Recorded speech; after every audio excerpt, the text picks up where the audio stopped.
this product for making money, but this product is not only to make money.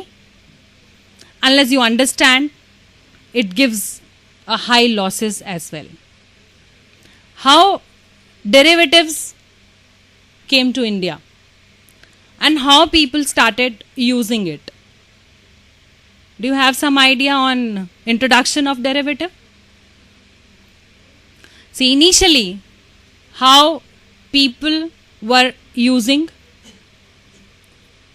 derivatives in India, even the farmers were using. किसान जो गेहूं उगाता है और कोई भी फसल उगाता है, वो लोग भी डेरिवेटिव यूज करते थे. डेरिवेटिव है क्या? What is derivative? Derivative is a future of anything. जैसे दूध का फ्यूचर क्या है? दही, paneer. You can make anything. So what is made by the milk is the future. So how these farmers were using these derivatives and why? And why futures were introduced? Why not to continue with forwards?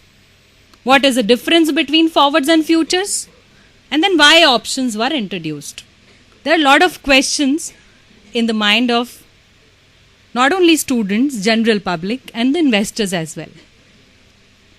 So these farmers were using these derivatives as forwards for protecting their returns.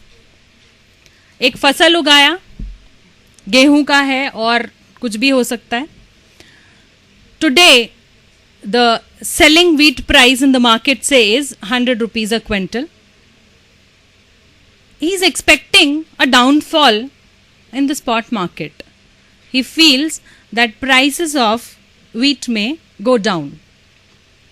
I want to protect my returns of wheat crop.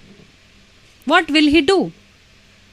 He will approach a vendor who used to buy wheat from him and used to sell in the market. He will approach him and will say that I would like to sell my wheat crop at 100 rupees today itself.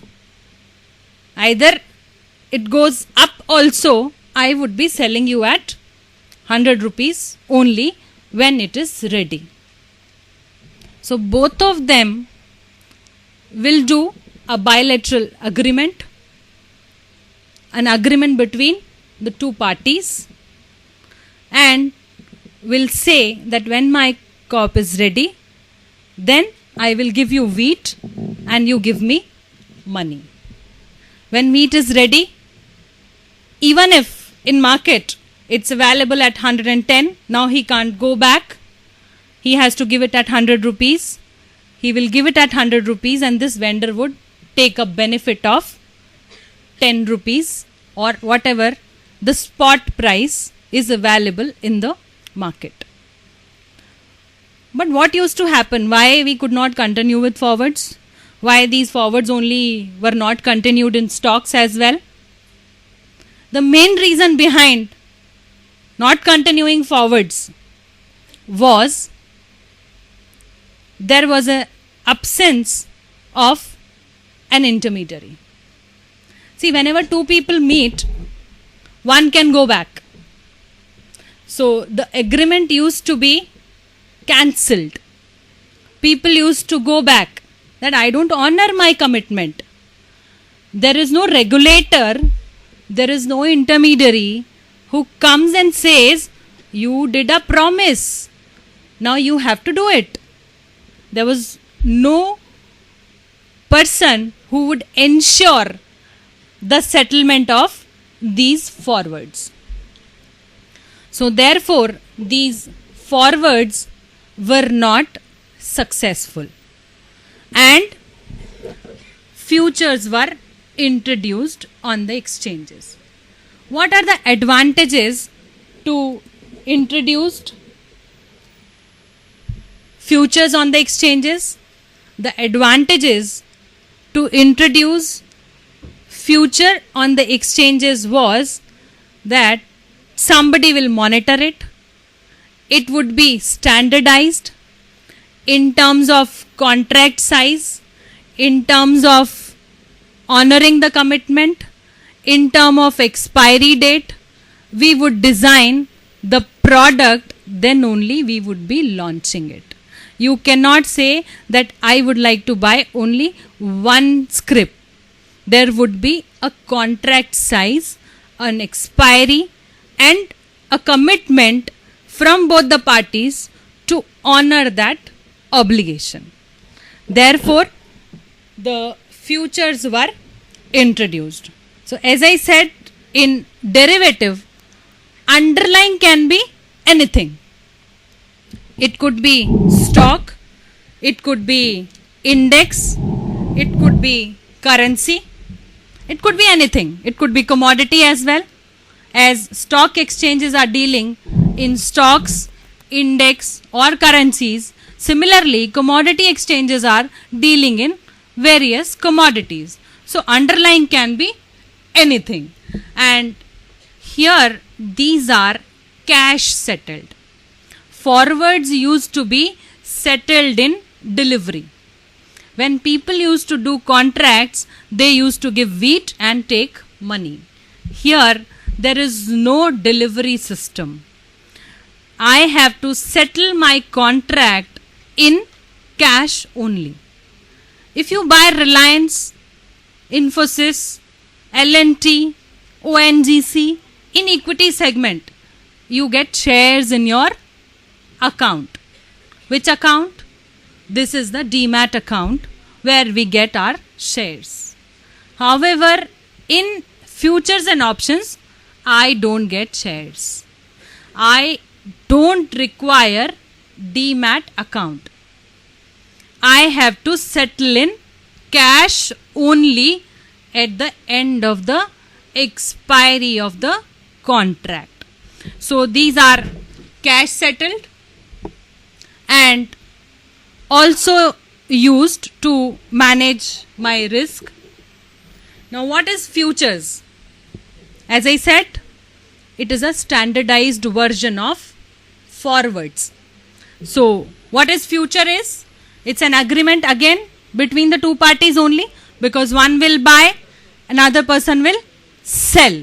So, it is an agreement between the two parties to deliver any asset at a future date at a specified price. So, this will become a standardized product which will be called as a futures.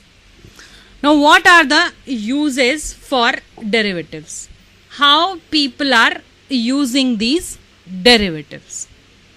First of all, the first example is taking a view. People can take a view and can use these derivatives. In equity, why do people buy? When they are bullish, I will buy at 200 rupees and I will sell at 210 or 215. Bullish means I am expecting market to go up. I buy and sell at a higher price. In equity, if I buy at 200 rupees, how much amount I have to pay? 200.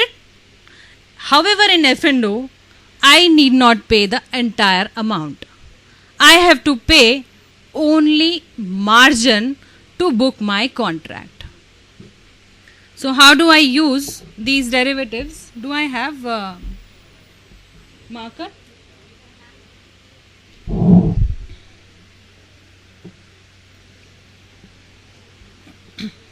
Thank you.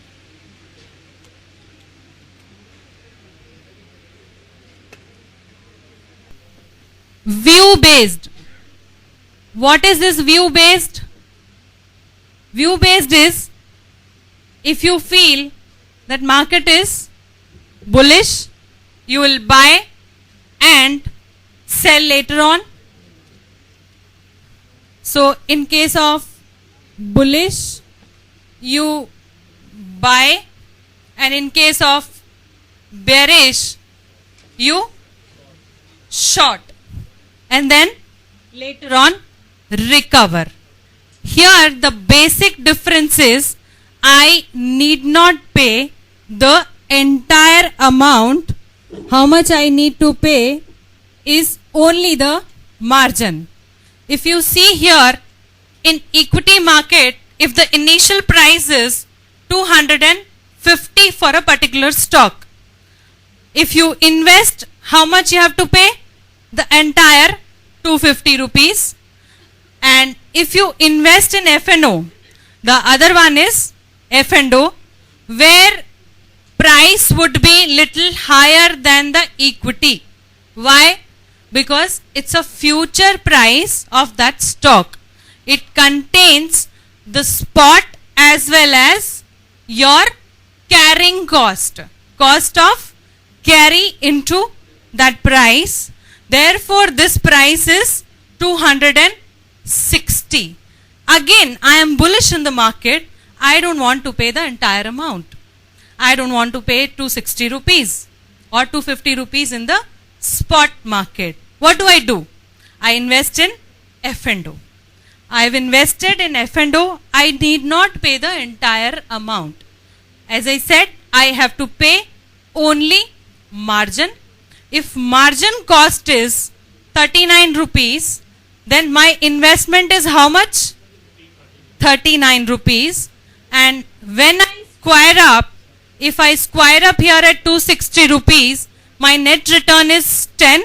And similar in F&O also, if I square up at 270, my net return is 10 rupees. But the return on my investment is very high in futures and options segment. I invested 250 rupees in equity. I got 10 rupees. My return is 4%. I invested 39 rupees in F&O. Again I got 10 rupees. My return has gone up to 25%. But I could also earn losses as well. This 260 which has gone to 270 could have been 200 or 220 or any amount which is lower than the 260. Then how to see those losses? People started therefore using this product for hedging as well. This is a view based. My view in the market is bullish or bearish. Accordingly, I take a decision either to buy or sell. But my view may not be always correct in the market. If my view is always correct in the market, then everybody would be millionaire here in India. Everybody will earn only money, nobody will lose. So my view can go wrong. Then what I need to do?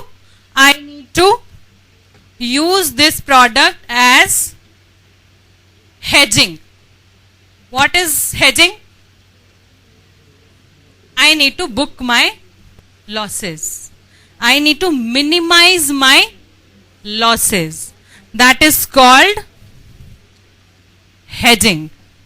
So second is hedging. How do I hedge my equity portfolio? By using F&O, by using futures. So in equity, see, this is a cash segment. This is F&O. If I buy one Reliance at 200 rupees in equity market, assuming that the market will go up, I am bullish in the market and I will earn money. But if market goes down, then I will lose money as well. How to protect my losses? If I buy one Reliance here, let me sell one Reliance here at 205. Why I am deciding 205? It's not a magic price. Always F&O is higher, future price is higher than the cash price. अभी मैंने आपसे बताया. अब there are two scenarios. Why did we did this? We thought that we were bullish in the market. We thought that market will go up and we will earn money. What has happened? Suppose again market has gone up and it has gone to say 210. How much is profit here? 10 rupees. Here also you have to do reversal. You can't keep your position open. You have to square up because you hedged it. You have to buy Reliance. Now the squaring up would be at a rate which is prevailing in the spot market. Spot market will be same at the squaring up level. So 210 you squared up, you are at a profit or a loss? You are at a profit or a loss? You are at a loss. Now here you earned 10 rupees, here you lost 5 rupees. How much is your net profit is? 5 rupees. Now similarly you might feel that you were bullish in the market, therefore you hedged, but if the market is suddenly bearish, if it starts falling down, then what do you do? Here it could be at 190 as well. It could be at 190 as well. If it is at 190, then how much is your loss? Minus 10. Similarly, same you have to square up here as well. If you square up here at 190, then how much is your profit or loss? Loss or profit? Profit. How much is the profit? कितना profit होगा? 15 rupees would be my profit here. 10 rupees is a loss. In net, how much I am gaining? 5 rupees. So let the market move in any of the direction. I am earning a profit of 5 rupees. My losses are limited. It's not unlimited losses I am doing. If I would have had only this as a position, my cash position would not have in existence. Then if market goes to 210, I am at a loss. If market goes to 190, I am at a profit. I am staying in uncertainty. If market is moving according to my direction, then only I would be earning profits, else I would be incurring losses.